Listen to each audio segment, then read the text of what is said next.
Bonjour à tous, c'est Zarker qui vous parle pour une nouvelle review vidéo. Aujourd'hui consacrée à un ensemble de jeux Lego Ninjago sorti en 2015. Il s'agit de la référence 110 746 que voici donc. C'est donc le Kondrai Copter Attack, ou en français hélicoptère de Kondrai. Ça coûte 29,99 et ça contient 311 pièces. Donc comme peut voir, c'est une boîte qui est quand même déjà un peu plus grande que ce qu'on a pu avoir par le passé. Et donc comme vous pouvez le voir, on a forcément la bannière Ninjago, on est toujours dans ce thème-là, ça n'a pas changé depuis le début de la vidéo, mais surtout donc le fameux hélicoptère qu'on retrouvera ici, ainsi que ces trois figurines qu'on a aussi à ce niveau-là, et aussi au-dessus avec leur petit nom, donc Skylor, Azor et Chen. Comme ceci. Les figurines, bien sûr, on en reparlera plus en détail par la suite. Vous retrouvez Skylor et Chen dans leur version un peu plus 3D, version série animée, et bien sûr des petites images ici et là pour vous montrer les petits mécanismes que vous aurez avec bien l'hélicoptère principalement. Donc, effectivement, Skylor aura aussi entre guillemets un petit véhicule, mais vraiment il n'aura aucun mécanisme en soi. C'est encore bien sûr, on en reparlera ensemble. Le mode d'emploi que voici, que voilà. Donc le mode d'emploi contient 43 grosses étapes bien tassées, deux pages d'inventaire de pièces, à nouveau les mêmes cases, un petit inventaire des différents modèles sortis pour cette première vague de 2015 Ninjago. Il manque juste donc le 11e modèle qui est aussi l'édition spéciale, donc le fameux Dojo Showdown, et la gagne à l'arrière. Voilà. Et donc on va commencer par les figurines. Donc peut-être, alors attendez, parce que là encore c'est toujours la grande question, est-ce que ça marche mieux sans lumière, avec lumière? Je ne sais pas. En tout cas, on va commencer par Skylor tout d'abord. Donc Skylor qui va ressembler à ceci. Voilà. Et donc Skylor qui est un des maîtres élémentaires qui fait partie du tournoi de Chen. Donc, et ça déjà c'est intéressant de le noter parce que je vous rappelle qu'il y a au final assez peu de participants dans le tournoi. Alors certes, effectivement, on a les ninjas, ok. Si on achète des modèles Ultra Jones, on pourra avoir l'homme invisible ainsi que Toxikita qui font une espèce de caméo dans la série. Mais après, en termes de Ninjago pur et dur, eh bien, on n'a que 3 maîtres des pouvoirs élémentaires qui apparaissent dans le tournoi dans la série donc et aussi en 7. Et donc il s'agit bien de Karloff, Steven Griffin, quelque chose comme ça, qui apparaît, donc les deux apparaissent dans le modèle du dojo. Et donc le troisième personnage, c'est Skylor, qui apparaît exclusivement dans ce modèle-là. Donc c'est pas rien, d'autant plus que Skylor est quand même aussi un peu plus importante que je pense Karloff et Steven par rapport à d'autres petites choses. Visiblement, Kai en pince un peu pour elle.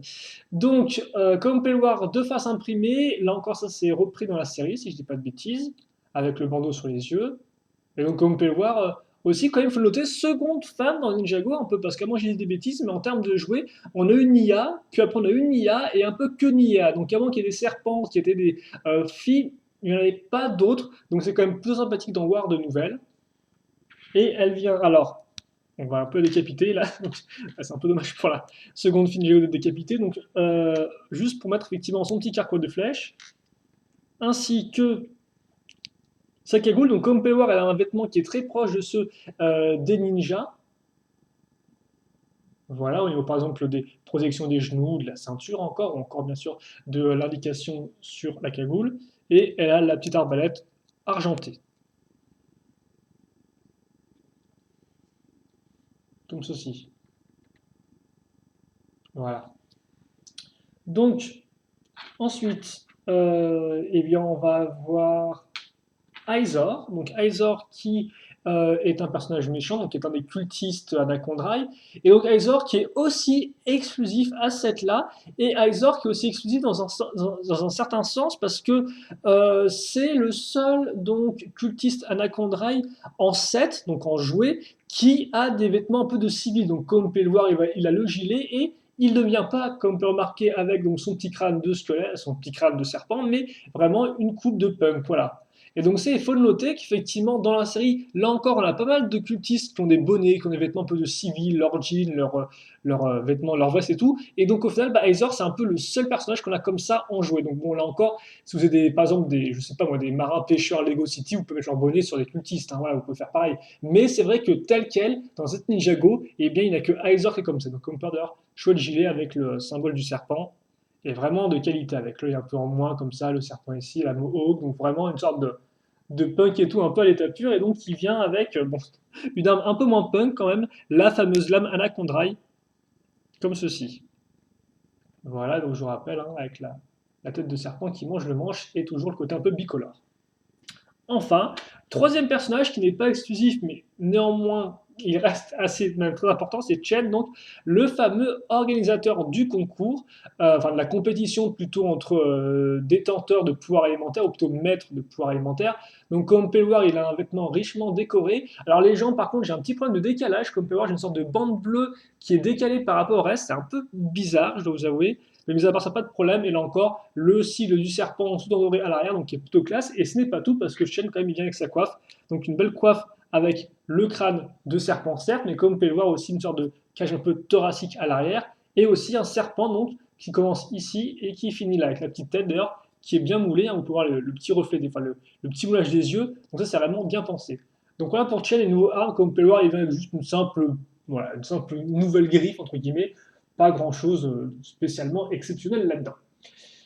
Ensuite, on va commencer donc avec, comme tu disais, le petit véhicule de Skylar, enfin véhicule, il faut le dire vite, Lego, enfin le site de français de la boutique Lego en ligne appelle ça la planche fusée. Donc bon, ok, c'est pas non plus ultra classe la planche fusée, mais on fera ça avec. Et donc comme on peut voir, en fait, c'est assez intéressant parce qu'elle va être faite à partir d'une pièce en 3 accroches. Donc comme on peut voir, on a entre guillemets vraiment 3 barres qui sont reliées entre elles, donc trident. Et donc bah, sur 2 de ces barres-là, on va caser en dessous une pièce comme ceci. Voilà. Une accroche plus sabre. Là, histoire de donner un peu de dynamisme, on va faire ressortir une pièce courbée et lisse. Et là, sur le béton qui reste, je case ma petite entre guillemets pièce caméra avec des pièces lisses dessus et la petite flamme à ce niveau-là. Voilà, là, il nous faut une circulaire et les sabres.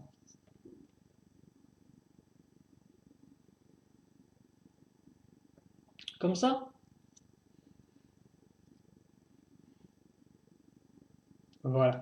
Et donc, bah, ça c'est très simple, hein. Vous mettez votre personnage juste en sur les deux tenons restants ici de la caméra, et donc vous faites voler votre personnage. Donc rapidement, on va peut-être quand même un petit turnaround, parce que je l'ai monté en 2-2, j'ai des genre, qu'est-ce que je fais maintenant? Mais non, ce que je vais faire maintenant, c'est effectivement quand même vous donner un peu les dimensions, faire un turnaround, même si bon là encore, c'est pas vraiment des plus utiles, hein. Alors par contre, ce serait bien qu'on ait un focus qui soit vraiment utile, genre top utile. Ok, on fera avec ça visiblement. Donc rapidement, au niveau dimension, on est dans du 6 de longueur, du 7 de largeur et du moins 1 de centimètre de hauteur. Forcément, c'est pas très très haut, mais ça fonctionne plutôt bien en tant que planeur, je trouve. Et c'est un bon design, quoi. C'est compact, c'est bien pensé. Et honnêtement, même si bon, ça a pas l'air de grand chose comme ça, eh bien, ça s'intéresse d'autant plus que dans la série, on les voit utiliser pas mal de fois. Donc moi, je dis oui au final, le planeur. Il est franchement, c'est une bonne idée. En tout cas, c'est peut-être mieux que la catapulte qu'on avait avec Kai dans le broyeur Anaconda. Voilà. Voilà. Donc moi je préfère ça et tout. Et après bah, vous pouvez tourner la cagoule hein, comme ceci. D'ailleurs comme vous pouvez le voir la cagoule effectivement vous pouvez la tourner sans trop de problème. Hein, comme ça, il n'y a pas de problème à l'arrière, il n'y a pas de truc qui coince ou quoi que ce soit. Hein. Donc vous pouvez faire voilà, rendre Skylar plus dynamique donc sur sa planche fusée. Bon, maintenant, on va passer d'une sorte de planche, un hélicoptère plutôt, avec le fameux hélicoptère, ou plutôt oui, l'hélicoptère de Condrice, ce qui ne veut pas dire grand-chose en soi, mais bon, c'est pas trop grave. Et donc, ça ressemble à ceci. Ouais, ça pas beaucoup de ça. ressemble pas vraiment à un hélicoptère pour l'instant. Quand tu me diras, c'est que le terme hélicoptère est peut-être pas spécialement des plus vrais. Certes, c'est un objet qui est volant, certes, il y a des hélices, mais c'est pas vraiment un hélicoptère au sens strict du terme. Ça, on le verra ensemble. Voilà. Et donc, j'ai commencé par la base qui est assez particulière, parce que comme vous pouvez le voir, eh bien, on a une partie qui fait à peu près 4 tenons de large, et là, tout de suite, on passe à 6 tenons de large. Ça, c'est pourquoi faire Eh bien, c'est pour, comme vous pouvez le voir, caser deux sièges, l'un par rapport à l'autre, enfin, les deux séparés par une sorte de, enfin, un élément qu'on verra juste après. Et donc, ça fait déjà, c'est un peu particulier, le cockpit. On a une sorte de bi-cockpit, entre guillemets, quoi. Donc là, la place du pilote, avec là encore les contrôles à base de petites pointes, et là, comme vous pouvez le voir, je suppose que c'est un bouton pour activer le petit mécanisme qu'on verra eh bien, tout de suite, parce que comme on peut remarquer, au milieu, qu'est-ce qu'on a eh bien, on a des pièces donc, qui sont creuses, et surtout, on a une barre qui passe donc, à travers eh bien, des briques trouées. Et donc, comme on peut le voir, barre, ou même en ensemble de barres qui est relié ensemble, comme ceci, et qui est coincé, donc de part et d'autre, hein, aussi bien ici que là, par exemple, voilà, ça coince dans tous les sens, il n'y a pas de problème à ce niveau-là. Et donc au bout, qu'est-ce qu'on a Eh bien, on a fait comme peut avoir une sorte de petit compartiment à l'avant du véhicule, donc comme ceci, Alors par contre, c'est un peu sympathique de, voilà, comme ça, voilà. Une sorte de compartiment qui est assez profond, avec des parties lisses. Donc ça, c'est ce qu'on a pour l'instant. On aimerait par la suite noter juste effectivement le principe tout simple hein, de la barre qu'on pousse. On a juste ce principe-là avec le broyeur Anaconda, et bien là c'est pareil, sauf qu'on ne lancera pas des missiles, on lancera autre chose.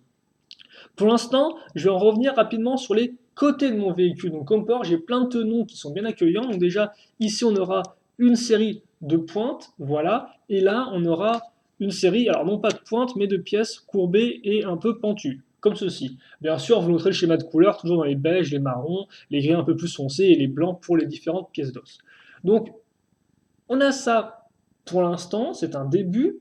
On va maintenant refermer ça donc à l'aide de cette pièce ici.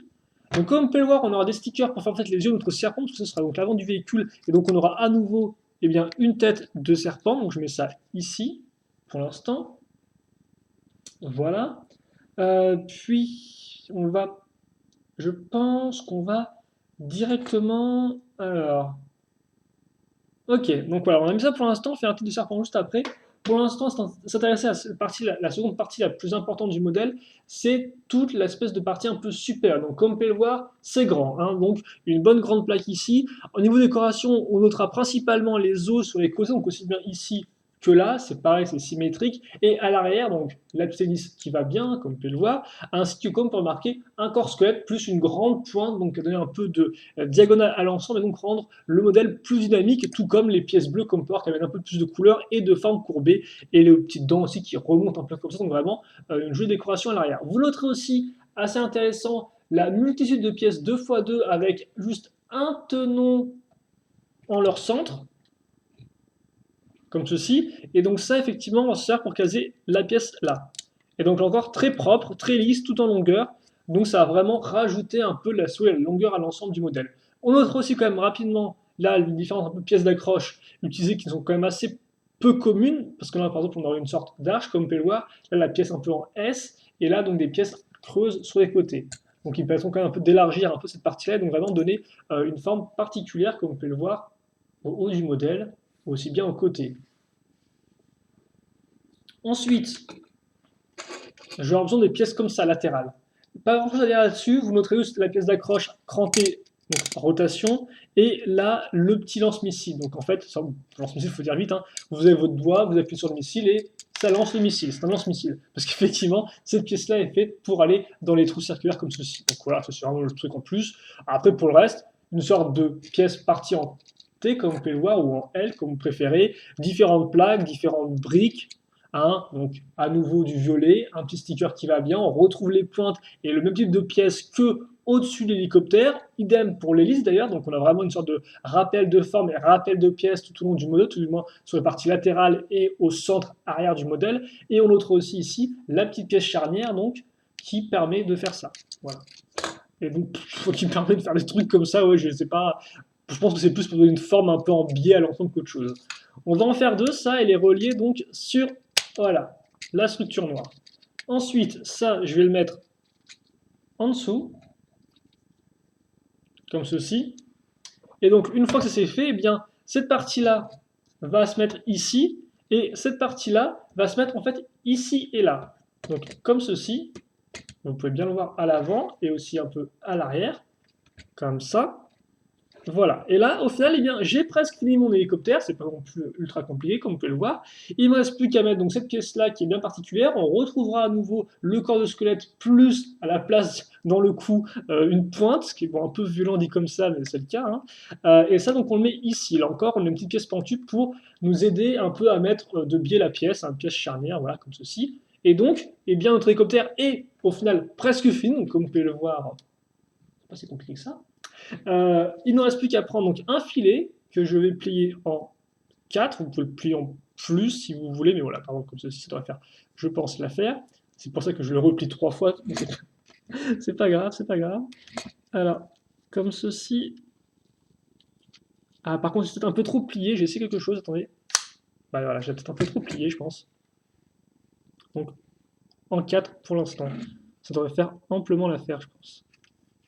Parce qu'effectivement, c'est partie du mécanisme principal. Donc, comme vous pouvez voir, au final, qu'est-ce que je fais avec le filet? Eh bien, je vais le mettre vraiment dans le souvenez-vous, dans le trou que je vous avais mentionné tout à l'heure, hein, qui était un peu profond, avec les parties lisses et tout, et forcément, avec qu'est-ce qu'il y a derrière le filet? Il y a l'espèce de brique donc, qui est positionnée sur la barre que je peux bouger. Voilà, partant de ce postulat de départ, vous notez bien que quand j'appuie sur la barre, je vais aussi appuyer sur le filet, donc le lancer. Mais ça, on le verra juste après. Pour l'instant, on va mettre un petit focus, éviter de filmer le fil à l'arrière, hop là, comme ceci, et un petit turnaround du modèle avec comparaison de taille.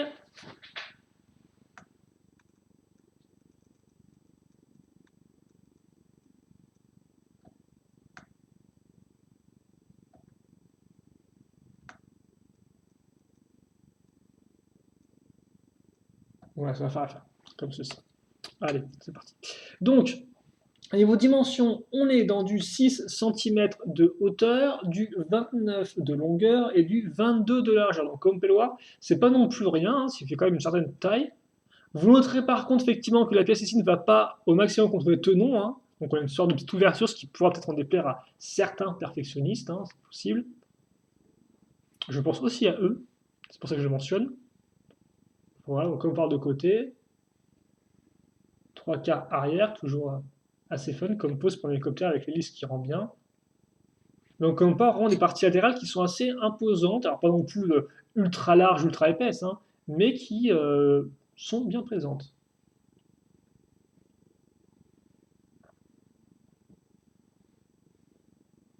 Voilà. Alors, qu'est-ce qu'on a? Qu'est-ce qu'on a? Excusez-moi, faut que je m'étalisse un peu, je crois. Hop là, une petite comparaison de taille déjà ici. Et effectivement, ensuite, les petits mécanismes qu'on a avec ce modèle, déjà forcément, comme j'ai dit, on a le lanceur en soi. Donc, je vais appuyer grosso modo sur la partie ici, et donc appuyer sur la barre, et logiquement, voilà. J'ai un truc qui ne marche pas du tout, mais qui normalement est censé effectivement se déplier. Alors là, je sais pas pourquoi il n'a pas marché. Alors pourtant, quoi qu'il faut peut-être que que je le plie juste genre en 4 et que je l'enfonce de façon un peu malpropre, comme ceci. Avec le, normalement, avec votre petit doigt, ça devrait le faire, je pense. Voilà. Et donc, ouais, ok, d'accord. Peut-être laisser. C'est bizarre parce que ça avait marché la première fois, mais donc dans l'idée, grosso modo, vous mettez le filet dedans, vous lancez et il se déplie tout seul. Alors, vraiment que je le fasse très mal, là, ce qui est tout à fait possible. Hein, bien sûr, il y a même toutes ces pontations où je foire totalement ce que je veux montrer. Ah, mais peut-être que je fais encore. Attendez. Je vais le faire encore un tout petit peu plus tôt. Et après, promis, on arrête les essais avec les filets. Et grosso modo, alors voilà, là je suis assez haut. Voilà, comme vous pouvez le voir, là ça marche bien. Effectivement, il faut vraiment laisser quand même le temps au filet de se déployer, donc lui donner un peu de hauteur et ne pas trop le plier. Donc vous pliez juste par exemple c'est ça, ouais, 2 fois quoi. 2 fois comme ça, vous avez une sorte de quart de filet maintenant. Puis après, avec votre petit doigt, vous le mettez dans le trou ici, hein, voilà, et puis vous n'avez plus qu'à lancer, et pas de souci à ce niveau. Ça, déjà, c'est le premier petit mécanisme, le système de lanceur via barre. On avait pareil pour le Anaconda Crusher, voilà. Puis donc, vient ensuite ces parties latérales là, parce que comme vous avez pu le voir, elles sont sur sur pièces à rotation circulaire à cran, donc oui, rotation circulaire, c'est un peu débile, oui, rotation crantée, excusez-moi. Donc, ce qui fait que je peux bien le bouger comme ceci, donc aussi bien de haut en bas, donc on part presque au maximum, que comme ceci. Voilà, comme ça ou comme ça. Et donc forcément, ça fait que si vous le souhaitez, vous pouvez, donc ça peut être pivoté, les hélices peuvent être tournées aussi. Hein. Voilà, comme ça. D'ailleurs, aussi tourner dans ce sens-là. Hop là. Idem pour celle-ci, si vous souhaitez la mettre vers le bas, vous pouvez le faire. Voilà. Donc des petites rotations, voilà, surtout pour les hélices. Et donc dans l'idée, c'est effectivement, vous pouvez soit laisser comme ça, soit par exemple lui donner un look un peu plus agressif. Par exemple, là, je remonte un peu les ailes comme ça, je les baisse plus comme ceci, et là, voilà, effectivement, j'ai quelque chose qui va plus vers, par exemple, vers l'avant, qui est plus comme ça, un peu menaçant, avec l'espèce de griffe ici autour des hélices. Des hélices, excusez-moi, j'ai pris une sorte d'accent un peu bizarre là. Moitié belge, moitié je ne sais quoi. Donc, ouais, vous pouvez vraiment, comme vous pouvez le voir, donner un look plus ou moins menaçant à votre modèle. Voilà. Donc ça, c'est effectivement le petit mécanisme. Et maintenant, je vais mettre mon personnage dedans. Alors, je ne sais pas qui c'est qui pilote le... Vous voyez bien, c'est cette chaîne qui pilote quelles que soient les circonstances, quoi. À chaque fois, il y a Ezor qui fait le fou sur l'hélicoptère, mais... Et donc, comme part, j'ai pas de problème pour le mettre. Alors, bien sûr, peut-être un peu lever la main, histoire qu'elle ne frôle pas la petite partie beige qui entre guillemets encadre alors, ouais, peut-être qu'effectivement, quand tu me diras, comment on va le mettre? Ah ouais, comme je vais le mettre dans cette position-là, je vais peut-être plus mettre chaîne ici et on laissera Azor en dehors de l'hélicoptère, hélas. Ou du copter. Voilà, donc lui, il sera juste là pour appuyer sur des boutons. De toute façon, Shen dans la série aime aussi bien appuyer sur des boutons, donc ça lui va bien. Voilà, sans oublier bien sûr Skylar et son petit, donc sa planche fusée. Je sais pas le nom anglais de l'objet, mais ça semble être un peu plus classe, entre guillemets, que planche fusée. Ah mince, ouais, par contre, ça, effectivement, peut-être Azor ici. Bon, un peu enfant, alors qu'il ne pas forcément spécialement, vu que, comme vous pouvez le voir, comme j'ai dit, il est exclusif. Et effectivement, tout ça m'amène au bilan donc, de ce set-là. Donc, moi, est-ce que je vous le recommande ou pas? Bah, oui, en fait, je vous le recommande parce que pour moi, vraiment, c'est un set qui a beaucoup de bons points. Donc, déjà, si on revient à nouveau sur les figurines pour la énième fois, vous l'avez compris, 3 et toutes de qualité. Alors, pour des raisons différentes, mais quand même, déjà, Shen et Skylar, important dans la storyline.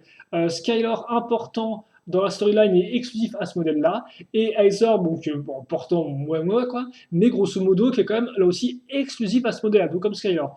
Et je rappelle aussi que Shen, vous pouvez certes le choper dans un autre modèle, mais c'est un modèle qui est beaucoup plus coûteux, je crois, c'est le Tornado Dry, si je dis pas de bêtises, qui coûte genre 50 euros, je crois, donc 20 euros de plus, 50, ouais, 60, peut-être 60 euros, je sais plus. Bref, et là, c'est la façon la moins chère de le choper. Alors, bien sûr, par contre, il vient sans sa cape et sans son sceptre. Donc, forcément, vous avez un peu le chêne au rabais, néanmoins, et là, il a quand même sa coiffe, et c'est un personnage plus qu'important dans l'histoire. Donc, j'ai un niveau figurine de exclusive et vraiment des figurines importantes. Donc, ça, c'est du tout bon à ce niveau-là. J'ai aucune reproche à faire. Aucun reproche plutôt. Puis donc bah, comme j'ai dit, vient effectivement le fameux la planche fusée, planeur fusée, ouais, bref, qui est plutôt cool, qui a un bon petit design, qui avec au final assez peu de pièces arrive à faire quelque chose de compact et qui est effectivement qui a un look un peu futuriste. Donc moi honnêtement ça me va, ça ne dérange pas du tout. En plus je pense que c'est adapté au set, hein, un véhicule volant contre un gros véhicule volant, un qui est sûrement un peu moins manœuvrable que l'autre qui est un peu plus léger, et qui peut souffler entre les trucs. Donc on a vraiment de quoi faire des petites scènes de jeu aérienne sans aucun problème avec ce petit véhicule-là et bien sûr l'hélicoptère qui vient ensuite. Donc l'hélicoptère, eh bien, que dire dessus? Alors c'est vrai qu'effectivement, on pourrait peut-être reprocher le fait que les cockpits soient un peu comme ça à l'air. Hein. On aurait pu avoir peut-être aimé quelque chose qui est un peu plus entre guillemets, qui couvre un peu plus. C'est vrai aussi que si on parle en termes de mécanisme, il n'y a pas des masses, hein. Au final on a vraiment juste une sorte de bouton via barre sur coulissement, et c'est à peu près tout, le reste c'est des articulations pour les parties latérales. Donc c'est vrai qu'en soi il n'y a pas non plus une tonne de mécanisme pour un modèle à 30 euros, et qu'en soit, bah, tel quel, il marche plutôt bien, il est assez original aussi, parce que c'est vrai qu'effectivement les pièges à coups de filet, c'est pas non plus la chose qu'on voit le plus souvent dans les thèmes Lego, donc je veux dire pourquoi pas en soi, ça change un peu de ce qu'on a d'habitude. Donc voilà, mais c'est vrai qu'il n'y en a pas non plus une tonne, quoi. Après, par contre, en termes de construction, c'est plutôt intéressant, rien que par la forme générale du véhicule, donc aussi bien la base que la partie un peu plus haute et très longiligne, mais néanmoins une décoration un peu plus Ninjago-esque, comme la tête de serpent ou encore les différentes accroches squelettes ici et là, ou même comme ceci et ça, voilà. Donc ça fait qu'on a une construction qui est somme toute assez intéressant, j'ai envie de dire, qui passe bien le temps. Vient ensuite donc eh bien, le design. Et le design pour moi est une réussite parce que en soi, il n'y a pas vraiment de gros problèmes pour un modèle qui est vraiment dynamique parce qu'il est vraiment tout en longueur, une longueur qui est amenée par un rappel de pièces, de formes et de couleurs avec les éléments squelettes. Donc par exemple, on commence avec une dent blanche ici, on retrouve la pointe là avec du squelette là, le squelette qu'on retrouvera sous forme de d'os ici et là, donc ça continue, puis après on retrouve nos pointes qui remontent un peu et on retrouve encore squelette avec une grande pointe qui va vraiment là. Donc on a vraiment, si vous voulez, un schéma de couleur qui est bien équilibré, qui est bien établi et qui donne vraiment au modèle, entre guillemets, vraiment un sens de longueur. Et ça aussi avec les pièces, par exemple, la grande pièce noire ici avec une sorte de sticker un peu, j'ai envie de dire, cache thoracique un peu dans l'idée, c'est un peu particulier, mais enfin, non, pas vraiment cache thoracique, plutôt colonne vertébrale rend vraiment bien, et le côté un peu des hélices ici et là fonctionne bien. Alors après, bien sûr, c'est pas un hélicoptère traditionnel, il y a pas une grande hélice, ça après ça dépend de ce que vous voulez voir. Mais c'est vrai que moi en soi je trouve assez original et bien pensé, voilà. Et donc c'est vrai que c'est pour ça qu'au final ce modèle-là, j'ai pas vraiment de gros défauts à dire, et pour une fois, si vous voulez, je trouve qu'il est un peu mieux que sympa sans plus, parce qu'il y a pas mal de modèles Ninjago 2015 que je trouve tout à fait corrects en soi, qui n'ont aucun problème, mais auquel il manque un petit truc. Là, honnêtement, avec celui-là, je pense qu'il manque pas grand chose, tout du moins, qui fait, bah, il fait vraiment bien le boulot, quoi. Parce qu'on a certes un véhicule volant, mais qui est différent, là encore, de tous les véhicules volants qu'on a pu voir par le passé en Ninjago, et pourtant, ça, on en a eu quelques-uns. Bon, certes, on a eu des moins conventionnels comme le château, n'importe quoi, comme le bateau, comme le Destiny's Bounty, mais par exemple, on a aussi eu le jet de oui, le jet, c'est ça, le jet de Jay, puis après donc celui de Kai qui est assez similaire. On a eu d'autres véhicules volants que j'oublie. On a un hélicoptère aussi avec les squelettes, qui est beaucoup plus conventionnel, l'hélicoptère squelette en 2011. Et donc là, on a un nouveau véhicule volant, mais qui reste encore différent dans sa façon d'approcher les choses, avec le côté double cockpit qui est vraiment bien à lui. Voilà. Et donc, eh bien, c'est pour ces raisons-là, plus les figurines, plus un set solide, que, eh bien oui, je peux vous conseiller ce modèle-là parce que je ne pense pas que vous serez déçus. Et puisqu'au moins, au moins, comme ça, voilà. Ça vous fait quand même aussi autre chose que des ninjas, parce qu'il faut bien le dire, c'est quand même un des rares sets qui n'a pas de ninja. Alors, j'ai pas là encore fait les calculs avant, mais si je dis pas de bêtises, ça se trouve, c'est même le seul qui n'a pas de ninja quoi dedans. Et donc, rien que ça, bah, le rend un peu plus original pour ceux qui bon, sont un peu blasés des Kai, des Jay, des Cole et des Zane. Là, on a, bah, voilà quoi, vous avez deux méchants, vous avez Skylor en plus des deux méchants. Et donc, ça permet d'être un peu plus diversifié. Donc, ouais, moi, je peux vous recommander et je pense qu'on va se quitter là-dessus. Donc, si vous avez des questions, des commentaires, n'hésitez pas à me les poser. J'y répondrai avec grand plaisir, comme d'habitude. Pour le reste, on se retrouve plus tard pour une nouvelle vidéo. En attendant, portez-vous bien, passez une bonne journée, une bonne soirée, une bonne ce que vous voulez. Et à la prochaine, donc, pour plus de vidéos. Allez, salut à tous.